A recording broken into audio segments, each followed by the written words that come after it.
ना इधर ना उधर, सीधे मुद्दे पर नजर। और क्या है आज की खबर, आप देखना शुरू कर चुके हैं न्यूज़ 18 पुनीत के साथ। वेलकम बैक सुनीता और बुच विल्मोर। हम सब आपका बेसब्री से इंतजार कर रहे थे और आज जब आपकी वापसी हो गई है तो हम सभी ये उम्मीद करते हैं कि आप जल्द ही अपने अंतरिक्ष के सफर को लोगों से साझा करने के लिए सामने आएंगे। जी हाँ, केवल हम ही नहीं बल्कि पूरी दुनिया बस इस इंतज़ार में है कि सुनीता अब जब धरती पर लौट आई हैं तो वे कब अपने अनुभव बताने के लिए सामने आने वाली हैं। एक नासा का मिशन पूरा हो गया, अगला मिशन क्या है इसके बारे में भी आपको पूरी खबर देंगे और साथ ही बात करेंगे सुनीता विलियम्स के बारे में भी। तो आज पूरी खबर हम आपको बताने वाले हैं। सुनीता विलियम्स के मिशन को लेकर भी बताने वाले हैं कि कैसे शुरू हुआ था, कहां से शुरू हुआ था, क्या मुश्किलें आई, सुनीता ने वहां पर क्या खाया क्या पिया और कैसे उनकी वापसी हुई और अब उनको किस दौर से गुजरना पड़ेगा, साथ ही साथ नासा का मिशन क्या है। लेकिन उसके पहले थोड़ा सा फ्लैशबैक में आपको हम लिए चल रहे हैं। वैसे तो आपको पता ही है कि जिन्हें नहीं पता था वे भी आज दिन भर से ये खबरें जो हैं आ रही हैं उसको देखकर जान गए होंगे कि सुनीता विलियम्स 9 महीने 14 दिन से स्पेस में फंसी हुई थी और इनकी सकुशल वापसी हो गई है। लेकिन आपको बताएं कि जिस मिशन पर सुनीता और बुच विल्मोर गए थे उसे सरल भाषा में अगर समझा जाए तो ये कहा जाएगा कि अंतरिक्ष में जाने और वहां से आने के समय और इसमें आ रही चुनौतियों को दूर करने के लिए, इसे आसान करने के लिए ये मिशन शुरू किया गया था। ये एक कॉमर्शियल मिशन था, लेकिन जैसा कि हमने देखा कि ये मिशन अपने तरीके से पूरा हो ही नहीं पाया। खैर, अब जब सुनीता विलियम्स की वापसी हो चुकी है तो कई सवाल भी खड़े हो रहे हैं। लोग ये जानना चाहते हैं कि अब सुनीता विलियम्स क्या करने वाली हैं, कहाँ वो रहने वाली हैं, कब नॉर्मल लाइफ में उनकी वापसी हो जाएगी और किन टेस्ट से उन्हें गुजरना होगा। ये सारी जानकारी हम आपको देने वाले हैं। लेकिन उसके पहले जानिए कि सुनीता विलियम्स की वापसी भारतीय मूल की दिवंगत अंतरिक्ष यात्री कल्पना चावला की बर्थ एनिवर्सरी के 2 दिन बाद हो पाई है। कल्पना चावला वो थीं जो वापस जब धरती पर लौट रही थी तो हादसे की शिकार हो गई और अन्य अंतरिक्ष यात्रियों के साथ इस हादसे में उनकी मौत हो गई थी। लेकिन सुनीता सकुशल लौट आई हैं। उनका सकुशल लौटना ही काफ़ी अहम है। हालांकि ये बात अलग है कि स्पेस एक्स का अब इस मामले में एक्सपर्टीज हो चुका है, क्योंकि एक नहीं कई दफ़ा स्पेस एक्स ने सफलतापूर्वक लैंडिंग का रिकॉर्ड बनाया है। ड्रैगन से ये वापसी हुई है और ड्रैगन जैसे एक नहीं 4 विमान स्पेस एक्स के पास हैं। 5वां विमान बनना था और इसी से इनकी वापसी होनी थी, लेकिन बड़ी देरी हो रही थी, इसीलिए चौथे विमान यानी कि ड्रैगन से ही इनकी वापसी करवा दी गई। वैसे रिकॉर्ड सुनीता विलियम्स ने भी बनाया है। तो क्या रिकॉर्ड है? स्पेस वॉक में रिकॉर्ड बनाया है। सुनीता विलियम्स अब तक 62 घंटे और 6 मिनट स्पेस वॉक कर चुकी हैं और ये किसी भी महिला अंतरिक्ष यात्री के द्वारा सबसे अधिक स्पेस वॉक का रिकॉर्ड है। जनवरी 2025 में उन्होंने स्पेस वॉक की थी। इसके अलावा कई प्रयोग भी उन्होंने इस दौरान किए हैं और बहुत सारी जानकारियां इसमें निकलकर सामने आ रही हैं। क्या क्या उन्होंने किया है इस दौरान ये भी आपको हम बता देते हैं। कई परीक्षण उन्होंने किए और 900 घंटे से अधिक समय बिताया। स्पेस स्टेशन का मेंटेनेंस भी इस दौरान किया, पुराने उपकरण बदले, हार्डवेयर के निरीक्षण जैसे रेगुलर मेंटेनेंस वर्क किए। दरअसल आईएसएस की अगर बात की जाए तो ये फुटबॉल के आकार का एक इंटरनेशनल स्पेस स्टेशन है और इसमें बहुत सारी पेचीदगियां होती हैं जिनको निपटने के लिए यहाँ पर हमारे अंतरिक्ष यात्री जो हैं वो जाते हैं और सुचारू रूप से चलाने के लिए लगातार मेंटेनेंस का काम भी करते हैं। दरअसल आपको पूरी अगर तल्लीनता से बताया जाए तो आप ये समझिए कि कई प्रयोग किए गए हैं।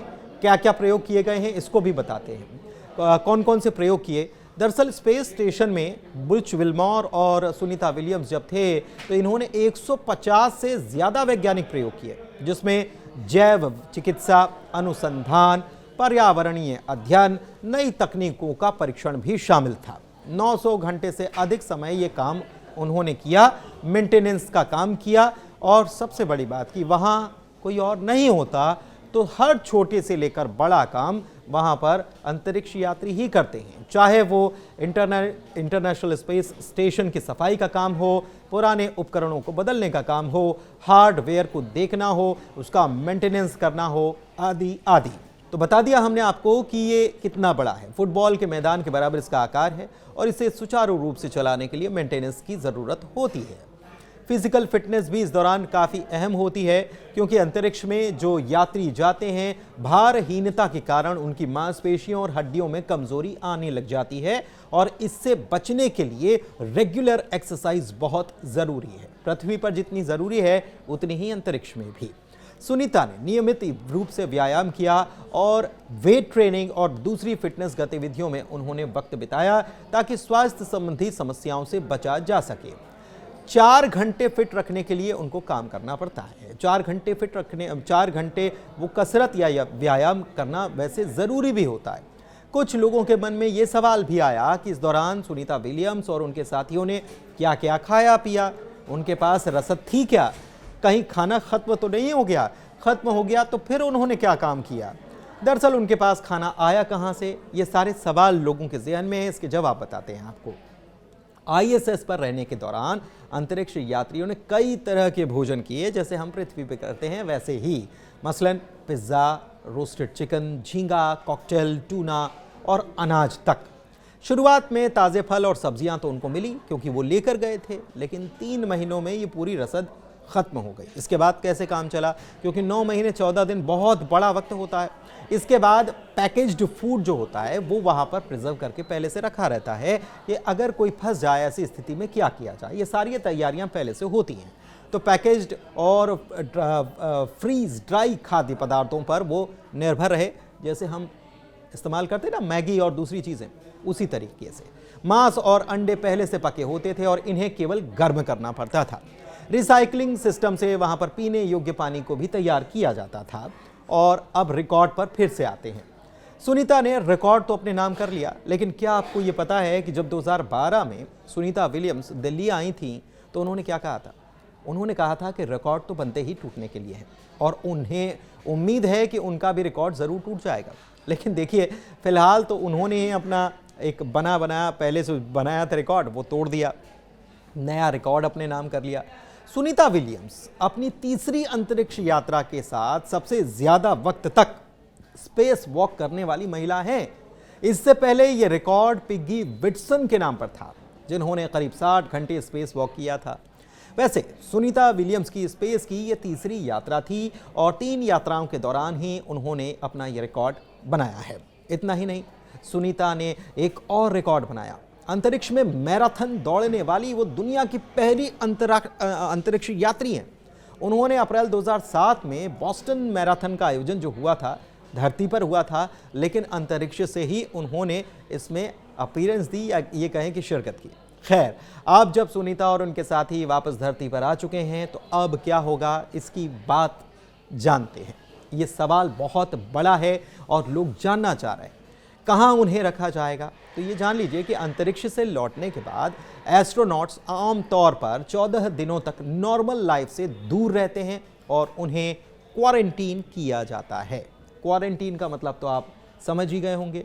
ये नासा और अन्य अंतरिक्ष एजेंसियां जो हैं, स्वास्थ्य और सुरक्षा के लिए एक नियम बनाए गए हैं, प्रोटोकॉल है, उसका एक हिस्सा है। इसका मकसद ये होता है कि एस्ट्रोनॉट्स की हेल्थ केयर और उन्हें पृथ्वी का जो वातावरण है उसमें फिर से एडजस्ट करने में मदद मिल पाए। इसका मकसद यही है। सुनीता विलियम्स और उनकी टीम को भी लगभग 2 हफ्तों तक क्वारंटाइन रहना पड़ सकता है, हो सकता है इससे ज़्यादा। हालांकि नासा की ओर से अभी कोई इसके बारे में कोई ऑफिशियल जानकारी नहीं आई है कि कितने दिन वे क्वारंटीन रखे जाएंगे। अमेरिकी स्पेस एजेंसी नासा के अपोलो 11 अभियान के 2 सदस्य नील आर्मस्ट्रॉन्ग, आप जानते ही हैं, और बज एल्ड्रिन ने चंद्रमा पर 21 घंटे 36 मिनट बिताए थे और धरती पर जब ये लौटे थे तो 21 दिन तक ये क्वारंटीन किए गए थे।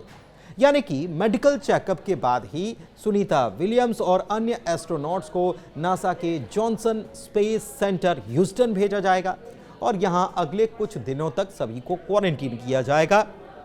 सबसे बड़ी बात यह है कि इस दौरान यहां इन लोगों के लिए स्पेशल क्वार्टर्स तैयार किए गए। ये नासा का सख्त नियम है कि कोई भी एस्ट्रोनॉट सीधे घर नहीं जा सकता। क्वारंटीन के दौरान नासा के फ्लाइट सर्जन उनकी हेल्थ को मॉनिटर करेंगे।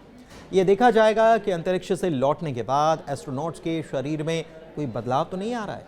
स्पेस से लौटने के साथ ही अंतरिक्ष यात्रियों के साथ किसी तरह का कोई वायरस तो पृथ्वी पर नहीं आ गया है। जी हां, वायरस, अंतरिक्ष से भी वायरस आ जाया करते हैं। इसके बारे में आपको और जानकारी जरूर मिल जाएगी अगर आप सर्च करेंगे। इसका खतरा बना रहता है कि कोई वायरस साथ में आ जाए और वो नुकसान न पहुंचा दे। इस पर भी नजर रखी जाती है। कोई भी एस्ट्रोनॉट पब्लिक अपीयरेंस तुरंत नहीं कर सकता, सार्वजनिक मीटिंग में शामिल नहीं हो सकता। वो ऐसा करने से पहले नासा के साइकोलॉजिकल और फिजिकल रिकवरी का जो ऑर्डर होता है उसे वो कंप्लीट करना ही होता है और ये प्रोटोकॉल है। सुनीता विलियम्स ने अपनी धरती पर वापसी से पहले ये खुद कहा था कि वो अपने पेट डॉगी गार्बी और अपने परिवार से मिलने के लिए घर लौटने के लिए बेताब हैं, इंतजार कर रही हैं। ऐसे में एस्ट्रोनॉट को घर लौटने के बाद सामान्य जिंदगी में वापसी में आसानी होती है। परिवार के लोग मिलते हैं तो नॉर्मल लाइफ बहुत जल्दी नॉर्मल हो जाती है। इससे दिमाग को मिशन के लिए भी अगले मिशन के लिए भी तैयार किया जा सकता है। एक्सपर्ट के मुताबिक अंतरिक्ष यात्रियों को पृथ्वी पर वापस सामान्य होने में कई हफ्तों का वक्त तक लग जाता है। कई मामले तो ये भी सामने आए कि 6-6 महीने लग गए।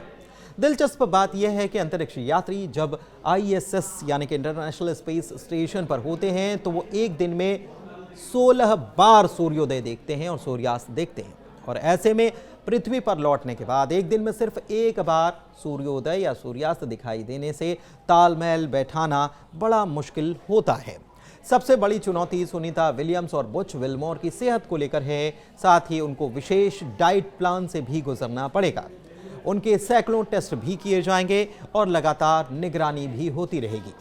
उन्हें धरती पर आने के बाद गुरुत्वाकर्षण यानी कि ग्रेविटी में रहने के लिए खुद को तैयार करना होगा, क्योंकि अंतरिक्ष में ग्रेविटी नहीं होती और वहां पर पैरों का इस्तेमाल भी न के बराबर होता है। वहां पर उड़ते हैं लोग और ऐसे में किसी अंग का लंबे समय तक इस्तेमाल न करने की हालत में दिमाग भी उस अंग को हरकत में लाने की कमांड देने की आदत खो देता है। लिहाजा रिकवर करने के लिए उन्हें कई मुश्किलों का सामना करना होगा। लेकिन ये सुनीता के लिए मुश्किल इसीलिए नहीं हो सकता क्योंकि उन्हें पहले भी 2 बार का अनुभव रहा है और वे 2 बार रिकवर होकर खुद को तैयार कर चुकी हैं और तीसरी बार उन्होंने स्पेस यात्रा की है। कुछ दिलचस्प तथ्य जरा जान लीजिए। जब स्पेस एक्स का ड्रैगन कैप्सूल पृथ्वी के वायुमंडल में प्रवेश कर रहा था तो उसकी स्पीड 17,000 मील प्रति घंटा थी। सोचिए कितनी तेजी से ये वायुमंडल में प्रवेश कर गया। हालांकि नीचे उतरने के साथ ही कुछ मिनटों के अंतराल में इसे तेजी से धीमा किया गया और फिर पहले 2 पैराशूट खुले और फिर 4 पैराशूट खुले और समंदर में इसे लैंड कराया गया। सुनीता विलियम्स और बुच विलमोर ने ISS के जरिए करीब 12 करोड़ 13 लाख 47,491 मील की यात्रा की थी और 4,576 बार पृथ्वी के चक्कर लगाए थे। दरअसल ISS जो है वो पृथ्वी के लगातार चक्कर लगाता रहता है और ये चक्कर कितने थे ये तो हमने आपको बता ही दिया। सोचिए कि यहाँ से कोई यान जब जाता है और उसे ISS पर डॉक करना यानी ISS से जुड़ना होता है तो कितनी गति होती है ISS की, और उसी गति से तालमेल बैठाकर उस विमान को भी उसके साथ डॉक करना होता है। तो ये प्रक्रिया बड़ी मुश्किल होती है। इसको इस तरीके से समझ लीजिए कि चलती गाड़ी पर आपको चढ़ना है तो उसी रफ्तार को बनाए रखना पड़ेगा, तब आप उसमें चढ़ पाएंगे। तो यही प्रक्रिया होती है और चलती गाड़ी से ही उतरना भी है तो आपको उस रफ्तार को भी मैनेज करना होगा। वापस पृथ्वी पर लौटने वाले यात्रियों में अलेक्जेंडर गोर्बुनोव का ये पहला मिशन था। ये भी दिलचस्प बात है। शॉर्ट में पूरे मामले को भी समझ लीजिए। बुच और सुनीता दोनों बोइंग के स्टार लाइनर से रवाना हुए थे। लौटने के दौरान थर्स्टर्स में खराबी आई और हीलियम लीकेज के चलते मामला अटकता चला गया। पहले एक थर्स्टर में खराबी आई, उसे ठीक करने की कोशिश हुई, लेकिन धीरे से जब फिर से टेस्ट किया गया तो पता चला कि 5 थर्स्टर्स खराब हो गए। वैसे बोइंग का स्टार लाइनर शुरुआत से दिक्कतों से भरा रहा है। कई बार ये काम नहीं कर पाया था। बाद में ड्रैगन से दोनों को वापस लाने की तैयारी शुरू हो गई थी, लेकिन बोइंग को इस मिशन में फेल्योर के कारण मुश्किलों का सामना भी अब करना पड़ सकता है। दरअसल जिस स्टार लाइनर स्पेसक्राफ्ट से सुनीता स्पेस स्टेशन रवाना हुई थी, उसकी पहली मानव युक्त ट्रायल उड़ान थी। इसका मॉडल साल 2010 में बोइंग ने पेश किया था, जिसे नासा ने 2011 में हरी झंडी दे दी थी और फिर इसे तैयार करते करते 6 साल का वक्त लग गया। फिर इसके परीक्षण चले जो 2019 तक हुआ और 2019 के दिसंबर में इसकी पहली मानव रहित उड़ान हुई, जिसमें कोई सवार नहीं था, केवल फ्लाइट उड़ी, जिसे ऑर्बिटल फ्लाइट टेस्ट कहा जाता है।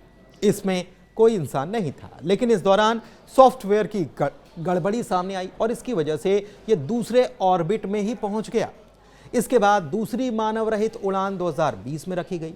इसमें इसे स्टेट स्टेशन तक जाने और वहां से रुकने के बाद वापस आने के मिशन को पूरा करना था। स्पेस स्टेशन जाना था, वहां से वापस आना था, लेकिन ऐसा हुआ नहीं और यह भी टल गया। 2021 में फिर यही कोशिश हुई, लेकिन कई सारी कमियां इसमें फिर से पाई गई। इसके बाद बोइंग ने इसे फिर से तैयार किया और मई 2022 में ट्रायल उड़ान की तैयारी की गई।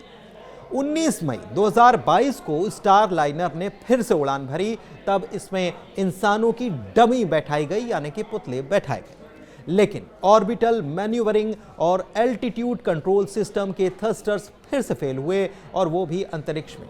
हालांकि इसके बाद भी उसे स्पेस स्टेशन से तब जोड़ दिया गया था और फिर साल 2022 को ये धरती पर वापस लौट भी आया। लेकिन जब ये वापसी कर रहा था, तब इसका नेविगेशन सिस्टम खराब हो गया और कम्युनिकेशन भी गड़बड़ा गया। हालांकि बोइंग की तरफ से इसे सामान्य बताने की कोशिश की गई।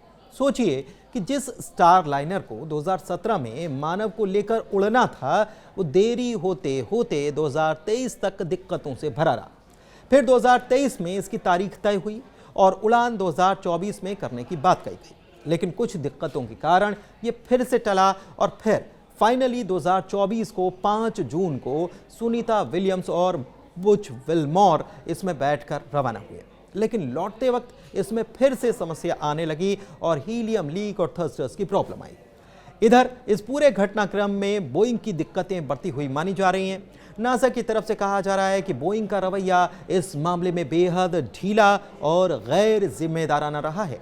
इसीलिए पेंटागन की तरफ से बोइंग पर भारी जुर्माने की अपील नासा कर चुका है।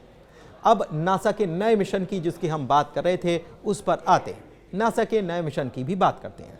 नासा की नज़र आगामी एक्सियोम मिशन 4 पर है। इसे X4 भी कहा जा रहा है। इस अभियान के तहत पहली बार भारतीय अंतरिक्ष यात्री अंतर्राष्ट्रीय अंतरिक्ष केंद्र यानी कि ISS पर पहुंचेंगे।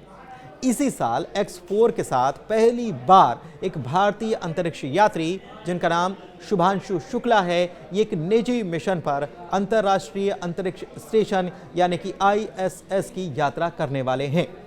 एक्सियोम 4 मिशन को फ्लोरिडा स्थित नासा के कैनेडी स्पेस सेंटर से स्पेस एक्स के ड्रैगन अंतरिक्ष यान का इस्तेमाल करके ही ऊपर भेजा जाएगा। यह मिशन लगभग 14 दिनों तक चलेगा। अब जान लीजिए कि शुभांशु शुक्ला हैं कौन। तो नासा के अगले मिशन में शामिल होने वाले शुभांशु शुक्ला भारतीय वायुसेना में परीक्षण पायलट हैं और भारत के गगनयान कार्यक्रम का हिस्सा भी रहे हैं। इस अभियान में उनके अलावा चालक दल में कमांडर के रूप में नासा के पूर्व अंतरिक्ष यात्री पैगी विट्सन, पोलैंड से यूरोपीय अंतरिक्ष एजेंसी के अंतरिक्ष यात्री सावोज उजनान्स्की और विनिस्की के साथ हंगरी से टिबोर कापू भी शामिल होंगे। X4 का चालक दल वैज्ञानिक अनुसंधान, आउटरीच पहल और वाणिज्यिक गतिविधियों में शामिल रहेगा। यह मिशन नासा और भारतीय अंतरिक्ष अनुसंधान संगठन यानी कि इसरो के बीच आपसी सहयोग का हिस्सा है, जो मानव अंतरिक्ष उड़ान में निजी कंपनियों की बढ़ती भूमिका पर काम करने वाला है। आपको ये हमारा वीडियो कैसा लगा, ये जानकारी जो हम आपके लिए लेकर आए हैं, ये आपको कैसी लगी, आप कमेंट के माध्यम से हमें बता सकते हैं। फिलहाल इस वीडियो में इतना ही। इसे शेयर कीजिए, इस पर कमेंट कीजिए, लाइक कीजिए, हमारे चैनल को सब्सक्राइब कीजिए। धन्यवाद।